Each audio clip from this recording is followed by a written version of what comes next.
Hello student, स्वागत है आप सभी का एक बार फिर से हमारे इस यूट्यूब चैनल में जिसका नाम है परीक्षार्थी क्लास 12। मैं चंदन कुमार हाजिर हूँ आप सभी के सामने अपनी एक और नई वीडियो के साथ। सो गाइस, आज की इस नई वीडियो में हम बात करेंगे उन सभी स्टूडेंट्स के लिए जो क्लास 12 के स्टूडेंट्स हैं और उन सभी के पास में जियोग्राफी का सब्जेक्ट था।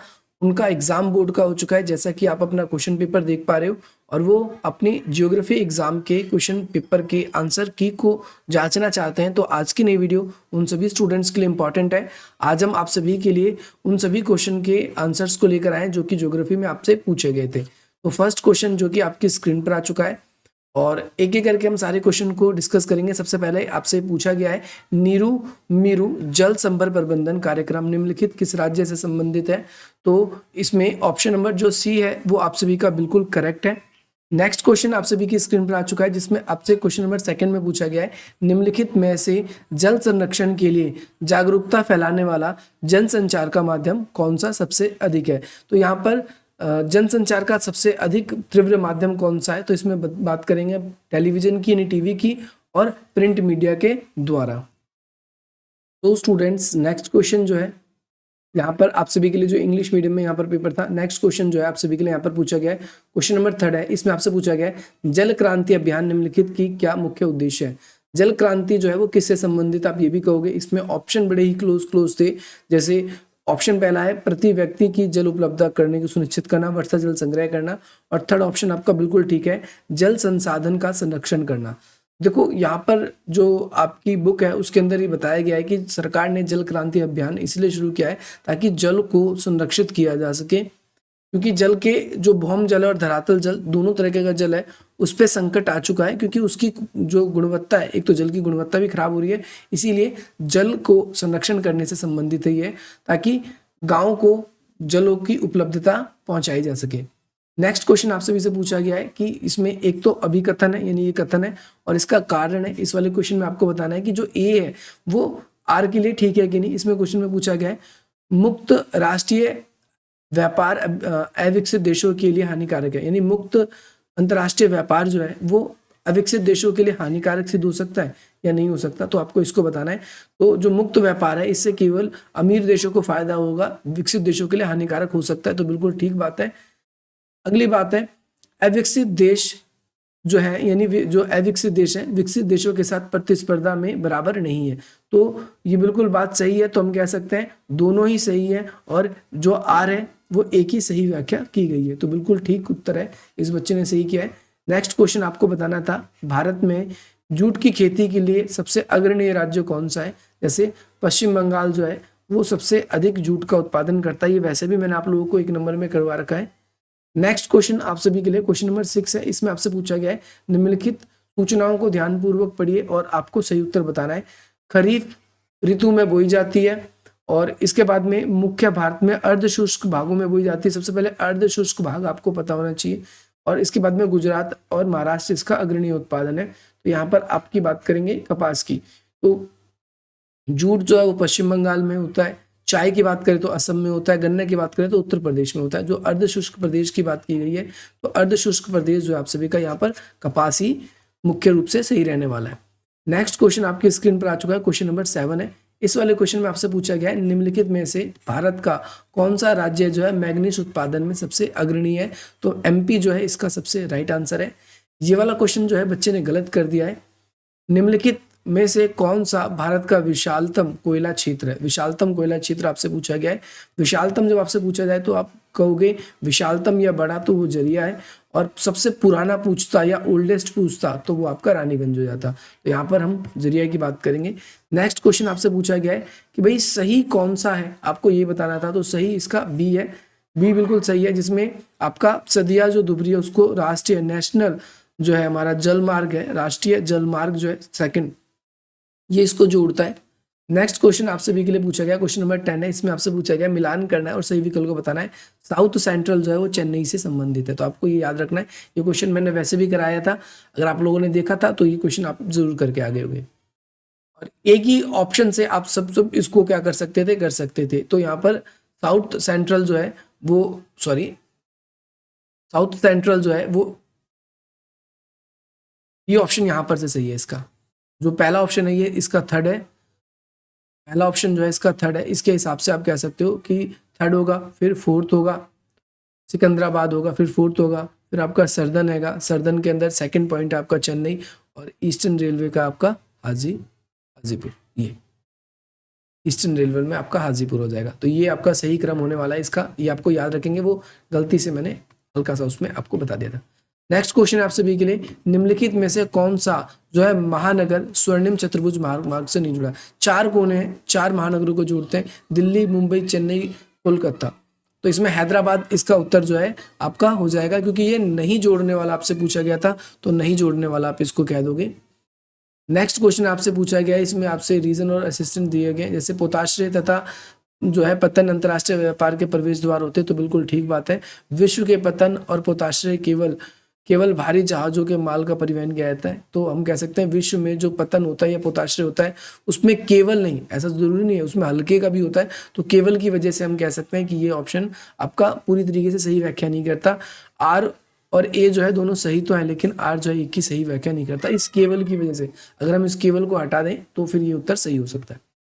नेक्स्ट क्वेश्चन आपसे पूछा गया है, निम्नलिखित में से कौन सा तेल पत्तन जो है उसका उदाहरण है? तो कोचीन इसका बिल्कुल सही, कोच्चि जो है इसका बिल्कुल सही आंसर है। अगला है आपका असिस्टेंट रीजन वाला, फिर से क्वेश्चन आ गया जिसमें आपसे पूछा गया कथन और इसमें कारण। भारत में जलमार्ग यात्री, माल और वाहन दोनों के लिए परिवहन का महत्वपूर्ण साधन है, तो बिल्कुल कह सकते हैं। यह ईंधन दक्षता परिस्थिति के लिए अनुकूल प्रणाली, तो बिल्कुल ठीक है। तो यहाँ पर हम इसका कहेंगे, इस बच्चे ने आंसर जो है वो सही गलत करा है, ये सही इसका उत्तर होगा, ए सही है, नहीं ये भी ये गलत है, एक्सप्लेन सी ऑप्शन में। ऑप्शन ए जो है ये बिल्कुल सही है, क्योंकि भारत के अंदर बहुत सारे लोग हैं जो क्या करते हैं नदियों को पार करने में या फिर और जगहों को आने जाने में, तो हम देखते हैं कि जल मार्ग का भी उपयोग करते हैं, ऐसा नहीं कि नहीं करते, तो हम उसका ए ऑप्शन ठीक है, ये वाला ऑप्शन आपका गलत है इसमें।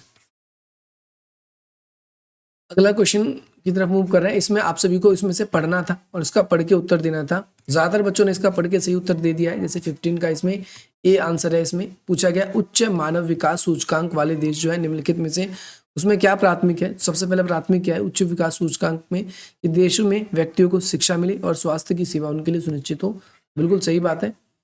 नेक्स्ट क्वेश्चन है क्वेश्चन नंबर 16, इसमें पूछा गया है निम्नलिखित में से कौन सा उच्च मानव विकास वाला देश अन्य देशों से अलग करता है?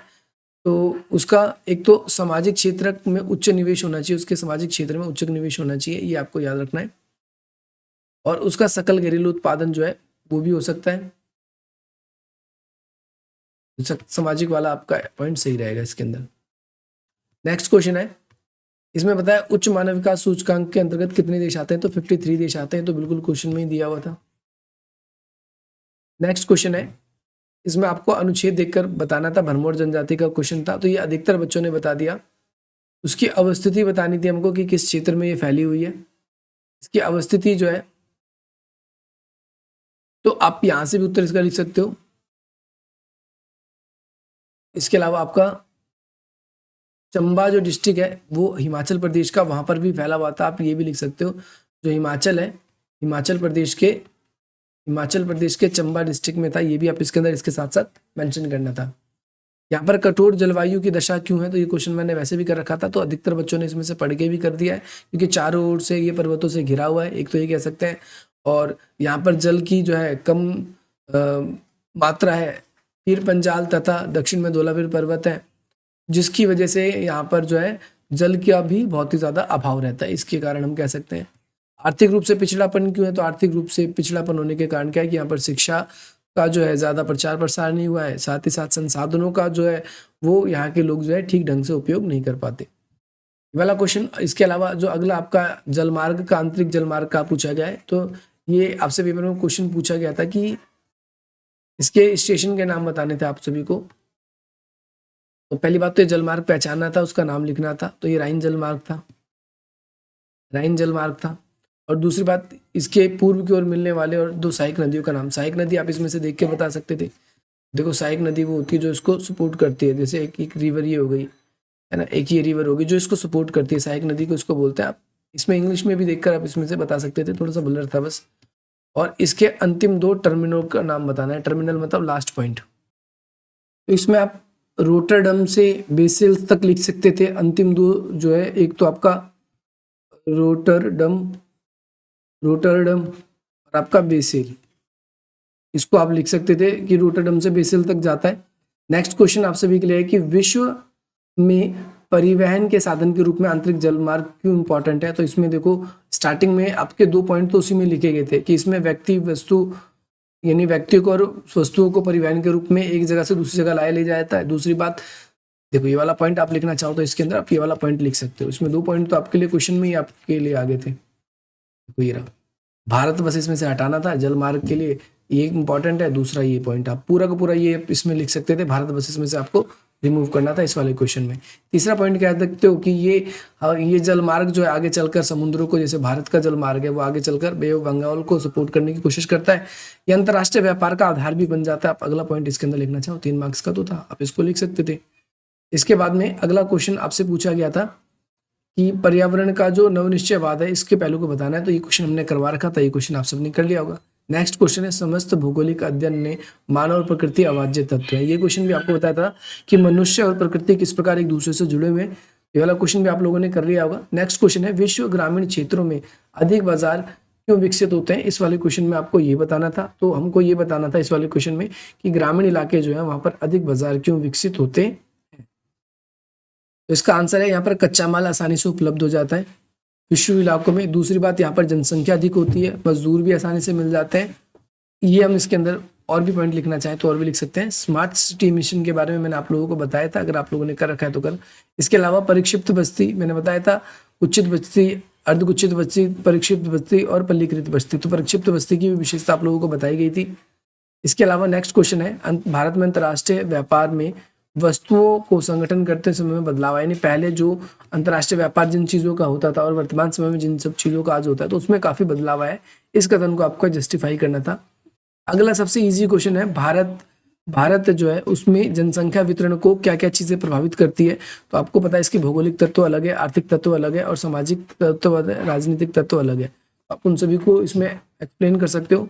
विश्व में सहकारी कृषि की विशेषता बतानी थी। सहकारी कृषि आप सभी को पता है विश्व में कृषि का वह रूप है जिसमें अधिकतर किसान अधिक से अधिक लाभ कमाने के लिए क्या करते हैं, अपने आप को एक समूह में बांट लेते हैं और उसके बाद ये कृषि करते हैं। तो ये सहकारी कृषि का एग्जाम्पल हमारे सामने आता है, जैसे कि डेनमार्क, नॉर्वे, स्विट्जरलैंड, यूरोप के ज़्यादातर देशों में इसमें सामूहिक रूप से कृषि की जाती है। ये वाला क्वेश्चन भी मैंने आप लोगों के लिए करा रखा है।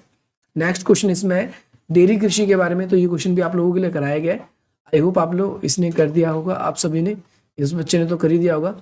अगला कह रहा है छोटे पैमाने के उद्योग और बड़े पैमाने के उद्योग में जो है अंतर बताना। तो ये क्वेश्चन भी आप लोगों को कराया गया है 5 नंबर में। अगला भारत के नगर में जनसंख्या का पॉपुलेशन का इतना ज़्यादा भिन्नता क्यों पाया जाता है, आपको ये बताना था। तो ये क्वेश्चन भी बहुत ईजी है, ये क्वेश्चन भी मैंने आप लोगों को करा रखा है 5 मार्क्स में। और इसका जो जेंडर के बारे में क्वेश्चन है तो आप यही वाला क्वेश्चन आप सबने ज़्यादातर ने किया होगा। नेक्स्ट क्वेश्चन है भारत में वायु प्रदूषण के कोई 2 स्रोत बताने।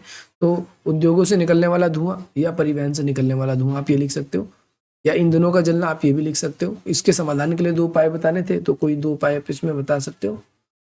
इसके अलावा वर्ल्ड के मैप के आपको इसमें कुछ पॉइंट्स लोकेट करने थे। हालांकि मैप तो मेरे पास नहीं आया तो मैं आपको क्या बताऊं, तो आप इसको वर्ल्ड के मैप के अकॉर्डिंग ही कर पाओगे क्योंकि मैप हमारे पास है नहीं। तो अभी ये कहना क्योंकि बहुत सारे ऐसी जगह है।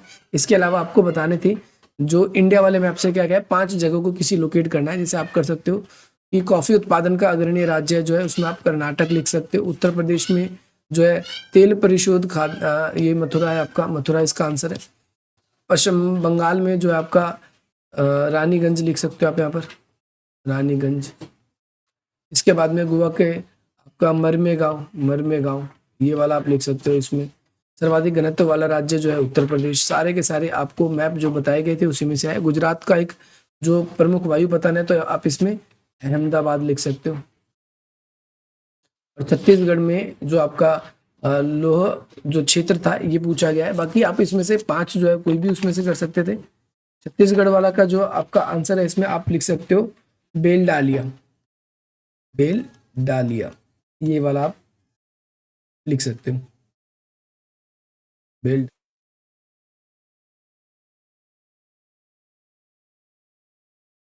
डालिया, ये जगह है, ये आप लिख सकते थे। बाकी इसमें से, और यही आपका पूरा पेपर था। बाकी दृष्टिबाधित बच्चों के लिए था। आई होप आपने पूरा में से पूरा इसमें स्कोर किया था जितना भी आप लोगों को बताया गया था। मिलते हैं अपनी अगली क्लास में।